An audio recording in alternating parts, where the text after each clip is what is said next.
শাকিল ছোট্ট একটি গ্রামের একজন সাধারণ পরিবারের সন্তান। ধর্মের প্রতি তার ভালোবাসা থাকলেও দিনের দাওয়াত পৌঁছানোর দায়িত্ব কখনোই সে নিজের উপর নেয়নি।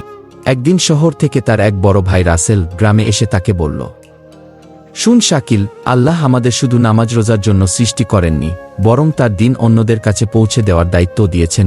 শাকিল একটু থমকে গেল। সে জানত ইসলাম শান্তির ধর্ম, কিন্তু কখনোই ভাবেনি যে সে নিজেও এ কাজে অংশ নিতে পারে।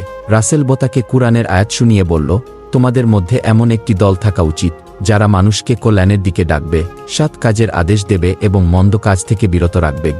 এ কথা শুনে শাকিলের মন নরম হয়ে গেল।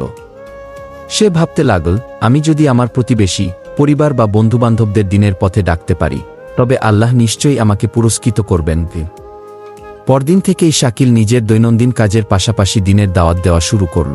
প্রথমে তার পরিবার, তারপর গ্রামের মানুষদের সে ধীরে ধীরে ইসলামের সুন্দর আদর্শের কথা বলতে লাগল। একদিন গ্রামের হৃদয় নামে এক যুবক রাগান্বিত হয়ে বলে, তুমি কি আমাদের শেখাতে এসেছ? আমরা তো মুসলিম, আমাদের নতুন কিছু জানার দরকার নেই। শাকিল হেসে বলল, ভাই, আমরা সবাই মুসলিম, কিন্তু আমরা কি আসলেই ইসলামের শিক্ষাগুলো মেনে চলি? নামাজ, সততা, ধৈর্য সব কি আমরা যথাযথভাবে পালন করি? হৃদয় কিছুক্ষণ চুপ থেকে বলল, ঠিক বলেছেন ভাই, আমরা মুসলিম হলেও অনেক কিছুই ভুলে গেছি।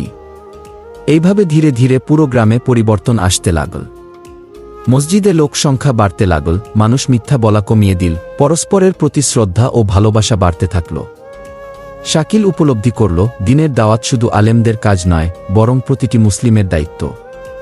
আল্লাহর পথে ডাকতে হলে বড় জ্ঞানী হতে হয় না, বরং নিষ্ঠা আর আন্তরিকতা থাকলেই যথেষ্ট। আজকের ভিডিও এই পর্যন্তই। ভালো লাগলে শেয়ার করে আপনার বন্ধু ও পরিবারদের পাঠিয়ে দিন, আর আমাদের আইডিটা ফলো করে রাখুন। সবাই ভালো থাকবেন, সুস্থ থাকবেন। আল্লাহ হাফেজ।